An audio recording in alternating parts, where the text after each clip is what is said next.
மனம் சிவமயமாகி மன்மனாபவ இசை ஒலிக்கிறது.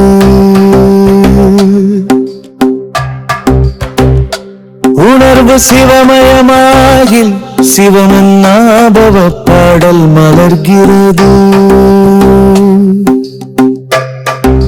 சுவாசங்களில் ஒலிக்கும் மன்னாப உயிர்களில் வாழும் சிவமன்மனாபவ சிவபாபாவின் நினைவில் மயங்கி மனதில் பிறந்தது அந்த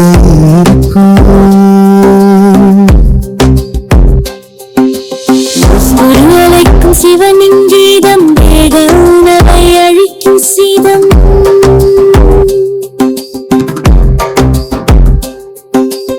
ஒவ்வொருவிலும் ஒலிக்கும் ஓர் நாமம் சிவமன்மனாபவ சிவமன்மனாபவ.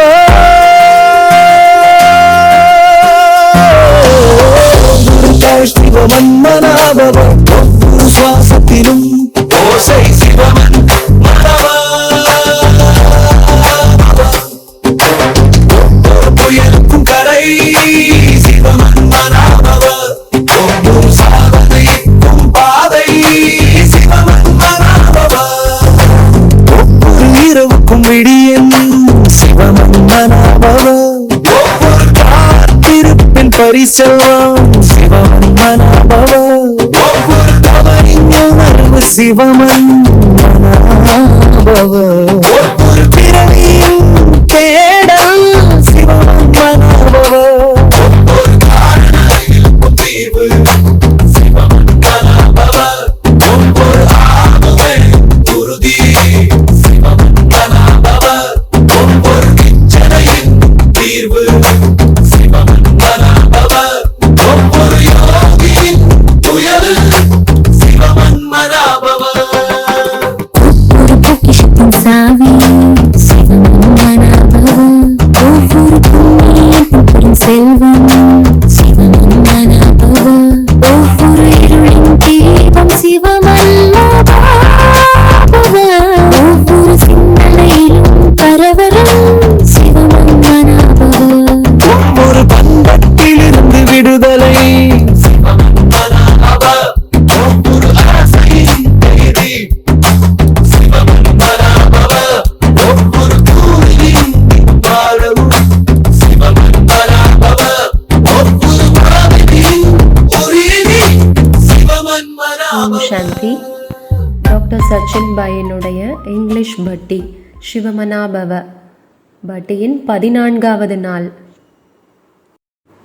ஒரு புனிதமான நபர் இருந்தார். அவருடைய பெயர் கில்பர்ட். ஒரு முறை அவர் ஒரு புனிதமான இடத்துக்கு போனார். அந்த நாட்டினுடைய ராஜா அவரை கைது செஞ்சிட்டாரு. அவர் சிறைப்பிடிக்கப்பட்டார். இந்த மனிதர் கில்பர்ட் அந்த சிறையில் நீண்ட நாட்களாக இருந்தார். அந்த ராஜாவினுடைய இளைய மகள் இந்த இளைய வாலிபனை பார்த்து ரொம்ப பரிதாபப்பட்டா. மெல்ல மெல்ல அவன் மீது காதல் கொள்ள ஆரம்பிச்சா.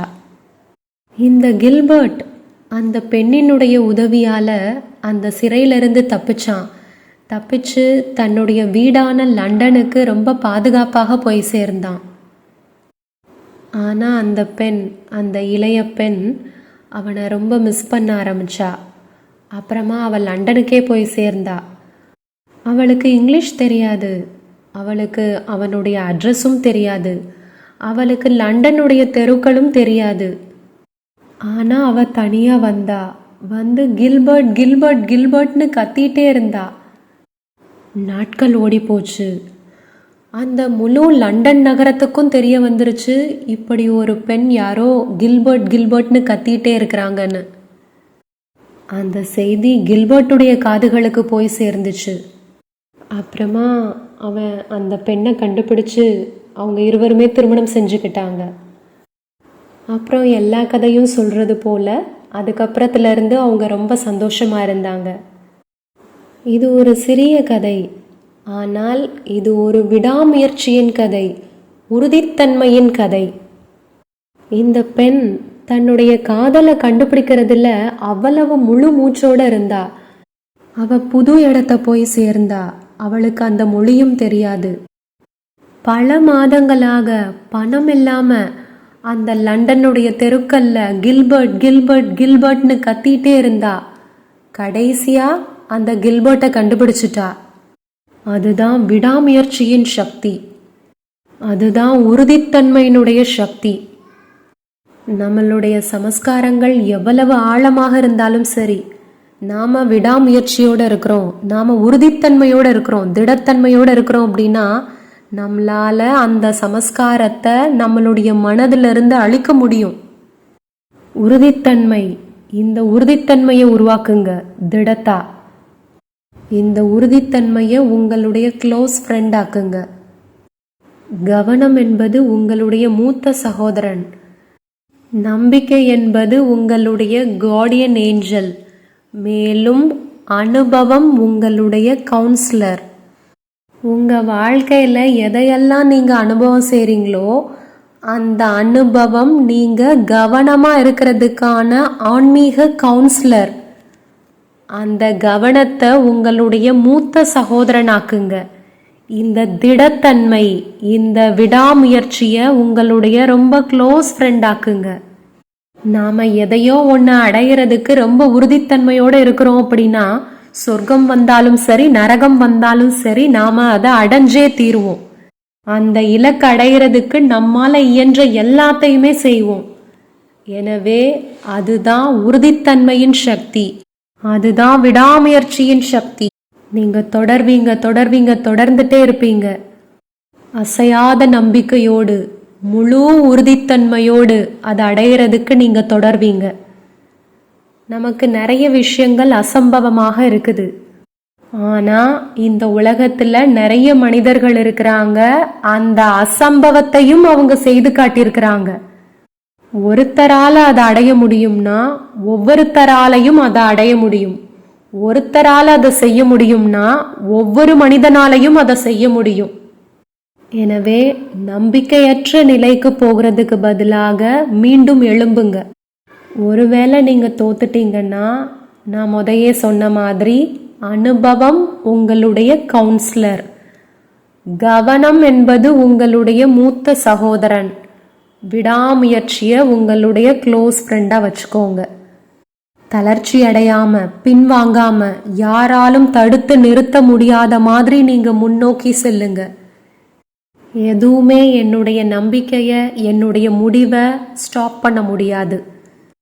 அப்புறம் நீங்கள் வாழ்க்கையில் ஏதாவது முடிவெடுக்கணும்னா அமைதியாக உட்காருங்க, அப்புறமா முடிவெடுங்க.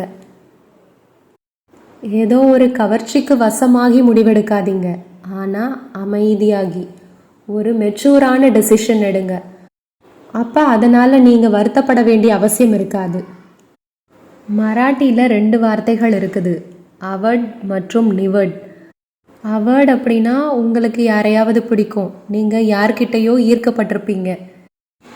நிவர்ட் அப்படின்னா அது ஒரு சாய்ஸ், ஒரு மெச்சூரான டெசிஷன், ஒரு நல்ல மெச்சூரான முடிவு. எனவே இன்னைக்கு நாம் தெய்வீகத்தோடு இணைந்திருக்கிறதுக்கு 5 புதிய தந்திரங்கள், 5 புதிய வழிமுறைகளை பார்க்க போகிறோம். இதுதான் தெய்வீக அறிகுறி, இதுதான் தெய்வீக ஒருமைப்பாடு. பிரச்சனையே என்னன்னா சீரற்ற தன்மை. விஷயங்கள் சரியான இடத்துல அமைந்திருக்கணும். பிரச்சனையே திசை மாறி இருக்கிறது தான் ஆன்மீக திசை மாற்றம், ஆன்மீக சீரற்ற தன்மை. இது ஒரு எளிமையான கணக்கு, ஆன்மீக கணக்கு. விஷயங்கள் மாறி போயிருக்குது. நீங்கள் அந்த புள்ளிகளை கனெக்ட் பண்ணி மீண்டும் ரீஅரேஞ்ச் பண்ணுங்க. வாழ்க்கையே ரீஅரேஞ்ச் பண்ணுறது தான். வாழ்க்கை என்பதே மறுசீரமைப்பு. அது ரீஅலைன்மெண்ட், ரீஇன்ஜினியரிங்னு சொல்லப்படுது. இது ஸ்பிரிச்சுவல் இன்னர் இன்ஜினியரிங், ஆன்மீக உள் சீரமைப்பு. எனவே first trick, 1 word anchor method. இன்றைய முதல் தந்திரம் ஒரு சொல் நங்கூர முறை. வெறுமனே ஏதாவது ஒரு வார்த்தை எடுத்துக்கோங்க. உதாரணத்துக்கு நம்பிக்கைன்ற வார்த்தையாக இருக்கலாம், அல்லது பாபான்ற வார்த்தையாக இருக்கலாம். அந்த வார்த்தை ஆம் பாபான்றது இருக்கலாம். இப்போது இதெல்லாமே சிம்பிள் செட் ஆஃப் வேர்ட்ஸ், எளிய சொற்களின் தொகுப்பு. ஒரு வார்த்தை எடுத்துக்கோங்க, அதை ரிப்பீட் பண்ணாதீங்க, அதை ஃபீல் பண்ணுங்க, அந்த வார்த்தையை அனுபவம் செய்யுங்க. வெறுமனே உட்காருங்க, உட்கார்ந்து ஒரு வார்த்தை எடுத்துக்கோங்க, அந்த வார்த்தையை அனுபவம் பண்ண முயற்சி பண்ணுங்க. உதாரணத்துக்கு இந்த சண்டே முரளியில் ஒரு வார்த்தை இருந்தது, சந்துஷ்டதா, திருப்தி. எனவே இந்த வார்த்தை எடுத்துக்கோங்க, அந்த வார்த்தையோடு உட்காருங்க, அந்த வார்த்தையோடு நகருங்க, அந்த வார்த்தையை அனுபவம் பண்ணுங்க, அந்த வார்த்தையை ஃபீல் பண்ணுங்க, அந்த வார்த்தையை டச் பண்ணுங்க. அந்த வார்த்தையை அவ்வளவு ஆழத்தோட, அவ்வளவு அமைதியோட சொல்லுங்க, அவ்வளவு ஆழமான ஒரு ரியலைசேஷனோட சொல்லுங்க. அந்த வார்த்தை வாழும் விதையாக மாறிடணும், வாழும் மந்திரமாக மாறிடணும். அந்த மாதிரி ஆழமான ஒரு உணர்தலோட சொல்லுங்க. ரிஷிகள் என்ன செய்வாங்க? அவங்க ஒரு வேத மந்திரத்தை எடுத்துக்குவாங்க, அதை வெற்றி அடைய செய்வாங்க, அதை உயிரோட்டமாக்குவாங்க, அதை பயிற்சி பண்ணி அதை உயிரோட்டமாக்குவாங்க. எனவே ஒரு சொல் நங்கூர மெத்தட். ஏதாவது ஒரு வார்த்தை எடுத்துக்கோங்க, அதை ரிப்பீட் பண்ணாதீங்க, அதை பற்றி சிந்தனை செய்யுங்க. அது மூழ்கட்டும், அந்த வார்த்தை ஊறி போகட்டும், அந்த வார்த்தையில் போய் ஊறி போயிருங்க. எனவே அந்த வார்த்தையில் ஊறி போயிருக்கிறது உங்களுக்கு புது ரியலைசேஷன், புது உணர்தலை கொடுக்கும். மனதுன்றது மார்க்கெட் பிளேஸ். அவ்வளவு வார்த்தைகள், அவ்வளவு கூச்சல், அவ்வளவு கூப்பாடுகள்.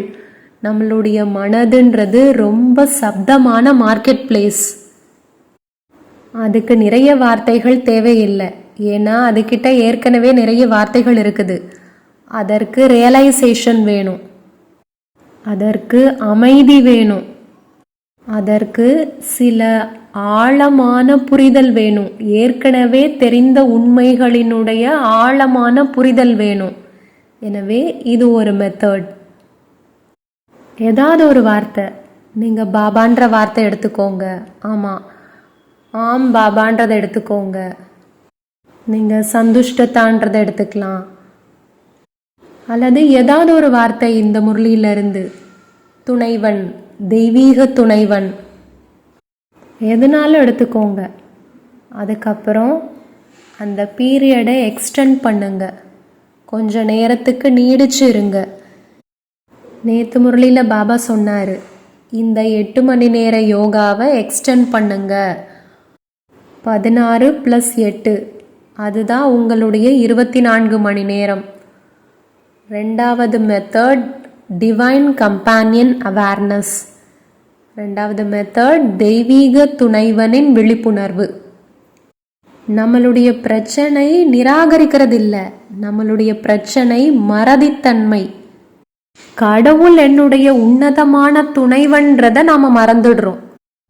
நான் எங்கே போனாலும் அவர் என்னோட இருக்கிறார். எனவே எப்போ நான் அவருடைய ப்ரெசன்ஸை ரொம்ப ஆழமாக ஃபீல் பண்ணுறேனோ அப்போ நான் பாதுகாப்பாக இருக்கிறேன், கவலையற்று இருக்கிறேன், ஒரு தெய்வீக குடைநிழலுக்கு கீழே இருக்கிறேன். நான் என்ன செஞ்சாலும் சரி, என்னை சுற்றி எங்கேயோ இருக்கிறார். நான் எப்போதுமே அந்த தெய்வீகத்தால் சூழப்பட்டிருக்கிறேன். அவர் என்னுடைய துணைவன். இதுதான் உறவுகளின் விழிப்புணர்வு. அவர் என்னோட இருக்கிறார், அவர் எனக்குள்ள இருக்கிறார், அவர் எனக்கு வெளியில் இருக்கிறார், அவர் என்னை சுற்றி இருக்கிறார், அவர் என்னை சூழ்ந்து இருக்கிறார். நான் அவருக்குள்ள மூழ்கி போயிருக்கிறேன், நான் அவருக்குள்ள ஊறி போயிருக்கிறேன். என்னுடைய துணைவன், அவருடைய துணை என்னை தனியாக உணர வைக்காது. நம்மளுடைய பெரிய பிரச்சனையே இந்த தனிமை. நான் தனியாக இருக்கிறேன்ற மாதிரி ஃபீல் பண்ணுறோம். யாருக்கிட்ட உதவி கேட்குறது? மேலும் இந்த தனிமை கசப்புத்தன்மைக்கு கொண்டு போயிடும், மேலும் இந்த தனிமை வெறுமைத்தன்மைக்கு கொண்டு போயிடும். அப்புறமா மனிதன் என்ன பண்றான், இந்த காலித்தன்மை, இந்த வெறுமைத்தன்மையை நிறைக்கிறதுக்காக இந்த உலகத்தினுடைய சீப்பான என்டர்டைன்மெண்ட்ஸ் தேடி போறான், மலிவான பொழுதுபோக்குகளை தேடி போறான். மேலும் அவனுடைய எனர்ஜியை காலியாக்கிடுறான். தெய்வீக துணை இந்த லீக்கேஜை ஸ்டாப் பண்ணுது. அதுக்கு நீங்கள் கொஞ்சம் டைம் எடுத்துக்கணும். எல்லா நேரமும் பாபா ரூம்குள்ளே போய் அல்லது மெடிடேஷன் ரூம்குள்ளே போய் நீங்கள் யோகா பண்ணுறீங்க அப்படி இல்லை. சில நேரம் நீங்கள் சும்மா போய் உட்கார்ந்து அவரை பாருங்க. சில நேரம் சும்மா உட்காருங்க, கண்களை மூடி. இந்த பாபா ரூம்ன்றது ஒரு கரு, ஒரு தெய்வீக கருன்ற மாதிரி நீங்கள் நினைங்க. அந்த ரெட் லைட்டால் ஆன ஒரு கருன்னு நீங்கள் நினைங்க. ஏதாவது தெய்வீகம் உங்களை வந்து தொடும். ஏதாவது உங்களுக்கு தெரியாத விஷயங்கள் நடக்கும். ஏதாவது பார்க்காத ஒன்று, தெரியாத ஒன்று, ஏதாவது தொட்டு உணர முடியாதது வந்து தொடும். ஏதாவது மர்மமானது. யோகால உட்கார்றதுன்றது புதிராக்குறது, புதிர்லேருந்து விலகிறது, ஹிப்னடைஸ் ஆகிறது, மேலும் டீஹிப்னடைஸ் ஆகிறது, மன வசியப்படுறது, மேலும் மன வசியத்திலிருந்து விடுபடுறது. எனவே தெய்வீக துணையின் விழிப்புணர்வு. மூன்றாவது, எமோஷன் நியூட்ரலைசேஷன் ஸ்கில், உணர்வுகளை நடுநிலையாக்கும் திறன். ஆயிரக்கணக்கான எமோஷன்ஸ் வந்துட்டு போகும். சில நேரம் கோபம், சில நேரம் வெறுப்பு, சில நேரம் பொறாமை, சில நேரம் தற்பெருமை, சில நேரம் ஈகோ. ஒரு நாள்லயே நம்மளுடைய வாழ்க்கையில பார்த்தீங்கன்னா முரண்பாடான உணர்ச்சிகள் வரும். நான் என்ன செய்யறது? இந்த எமோஷன்ஸ்ல மூழ்கி போகணுமா? நான் என்ன செய்யணும்? இந்த எமோஷன்ஸ்ல மூழ்கி போகணுமா? நான் என்ன செய்யணும்? இது ஒரு எமோஷன், இது ஒரு உணர்ச்சி, இது தற்காலிகமானது. நான் இதை சாட்சி பார்வையாளராக பார்க்கிறேன். நான் என்ன ஒவ்வொரு எமோஷனோடும் என்னை அடையாளப்படுத்திக்க மாட்டேன். நான் அதை கவனிப்பேன். அது வரும், அது போகும், அது வரும், அது போகும். அதனுடைய நிலையற்ற தன்மையை பற்றி நான் யோசிக்கிறேன். அது கடந்து போகக்கூடியது, அது நான் இல்லை. எப்படி இந்த சென்சேஷன்ஸ்லாம் தற்காலிகமானதோ அதே மாதிரி இந்த எமோஷன்ஸையும் தற்காலிகமானதாக நான் பார்க்கிறேன். எப்படி இந்த சென்சேஷன்ஸ் மாறிட்டே இருக்குதோ, இந்த உணர்ச்சிகள் மாறிட்டே இருக்குதோ, அது மாதிரி இந்த எமோஷன்ஸை நான் பார்க்கிறேன். அது வருது, அது போகுது, அது வருது, அது போகுது. இப்போ எனக்கு கோபம் வருது அப்படின்னா கோபம் என்னுடைய நேச்சர் அப்படி இல்லை. இது ஒரு தற்காலிகமான எமோஷன் எழுந்திருக்குது ஏதோ ஒரு காரணத்தால, அதுவும் தற்காலிகமானது. இது ஒரு சீன், நான் தனி. இது ஒரு டிராமாவினுடைய சீன். சண்டே முரளியில பாபா சொன்னாரு, இது ஒரு மிக்கி மவுஸ் விளையாட்டு. நான் அதை பார்க்கிறேன். அந்த நேரத்துல எனக்கு என்ன ஞாபகம் வருது? இது ஒரு எமோஷன், நான் தனி.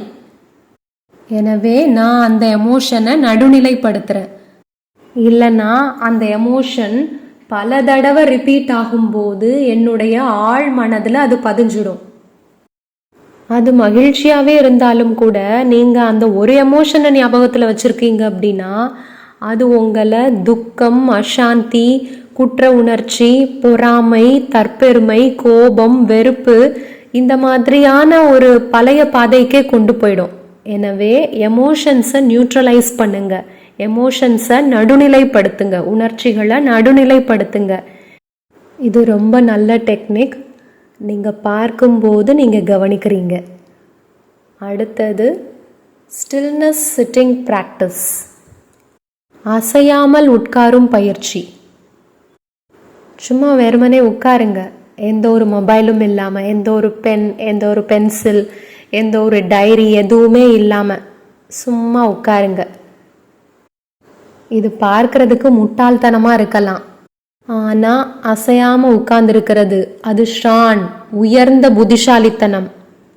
எதுவுமே செய்யாமல் சும்மா உட்கார்ந்துருக்குறீங்க. பாருங்க என்ன நடக்குதுன்னு. நம்மளுடைய விரல்கள், நம்மளுடைய கால் அது நகரணும்னு நினைக்கும். இந்த உலகமே அசைவின் மீது வெறி கொண்டு இருக்குது. அசையாமல் உட்கார்ந்துருக்கிறதே எதுக்குன்னா இந்த வசியத்திலிருந்து வெளியே வர்றதுக்கு. 1 மணி நேரம் வெறுமனே அசையாமல் உட்காந்துருக்கணும். அலாம் கிளாக் செட் பண்ணிக்கோங்க. 1 மணி நேரத்துக்கு வச்சுட்டு அப்படியே உட்காருங்க, எந்த ஒரு அசைவும் இல்லாமல். அப்புறமா என்ன ஆகுதுன்னு பாருங்க.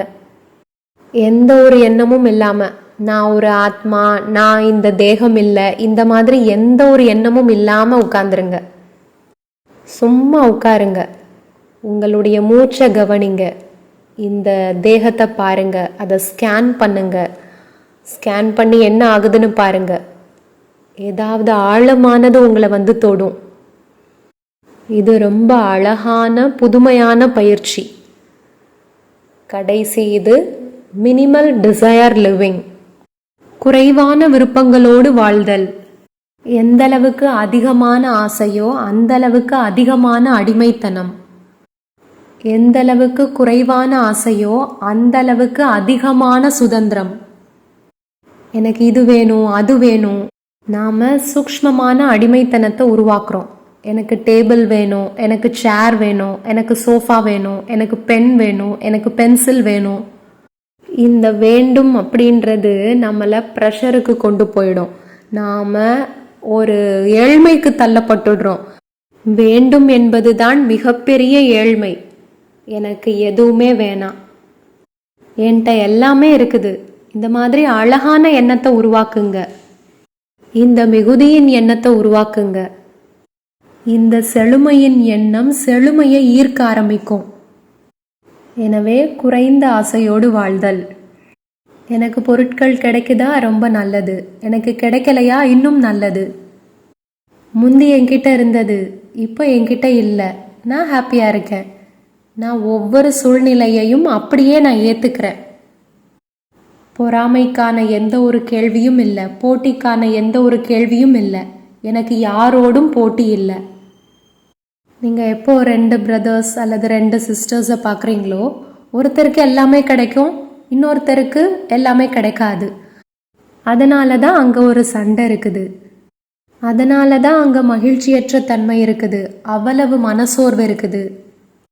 நான் எதுக்குமே ஆசைப்படலை அப்படின்னா நான் இந்த கவலை, பயம், சோர்வுத்தன்மையிலிருந்து வெளியே வந்துடுறேன்.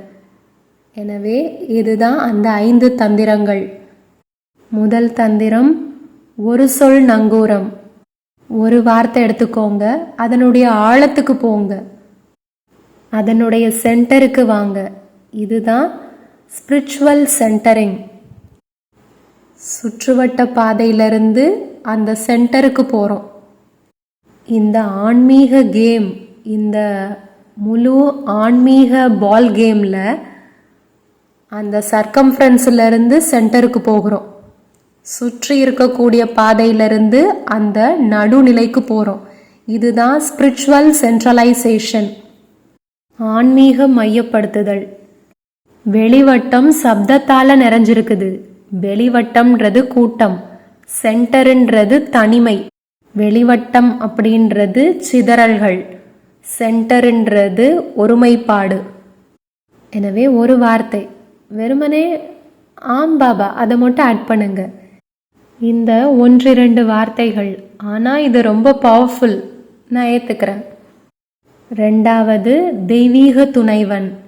நான் நகர்றேன், நான் நடக்கிறேன், நான் எல்லாமே செய்கிறேன். ஆனால் அங்கே கண்ணுக்கே தெரியாத ஒரு குடை நிழலை நான் உணர்றேன்.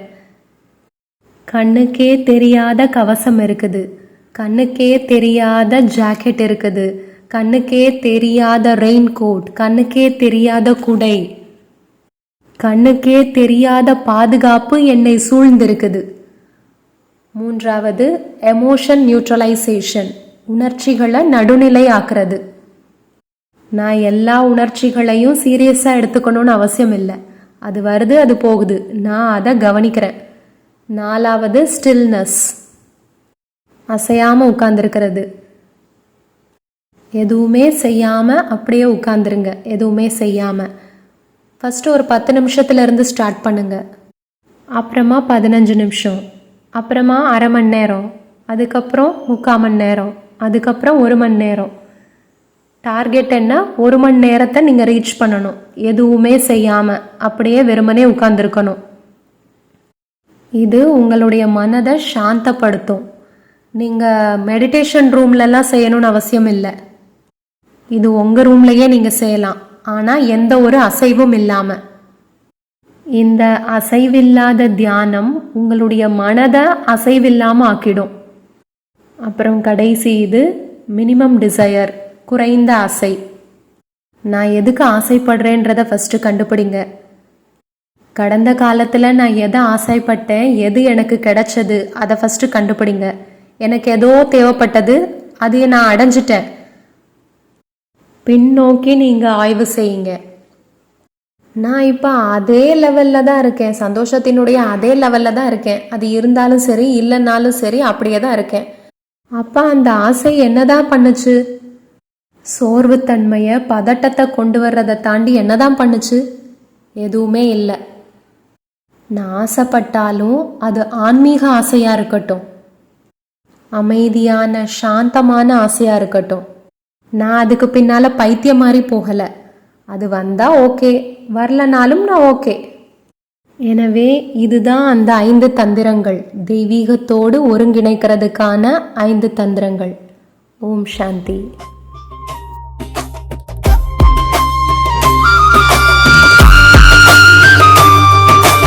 ஒவ்வொரு கூணின் வானம் சிவமன்மனாபவ, ஒவ்வொரு அதின்மூடி சிவமன்மனாபவ, ஒவ்வொரு காலத்தின் அறுபது சிவமன்மனாபவ, ஒவ்வொரு கத்திருக்கும் கருணை சிவமன்மனாபவ, ஒவ்வொரு மோரவுக்கின் வைராக்கியம் சிவமன்மனாபவ, ஒவ்வொரு தவத்தின் தீ சிவமன்மனாபவ, ஒவ்வொரு கண்ணீரின் உம்மதி சிவமன்மனாபவ, ஒவ்வொரு புள்ளி திணிதல் சிவமன்மனாபவ, மங்கிப்பொரு போராட்டத்தின் எளிவை சிவமன்மனாபவ, ஒரு வேதனையின் நிம்மதி சிவமன்மனாபவ, போர்க்களின் உணர்வா சிவமன்மனாபவ,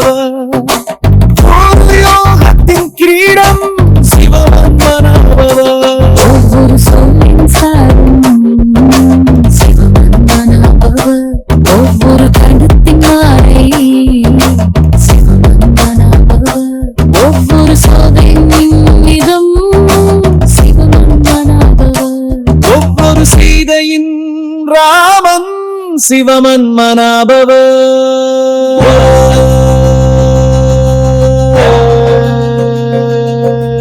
ஒவ்வொரு குரலின் ஜபம் சிவமன்மனாபவ, அஜபா ஜபம்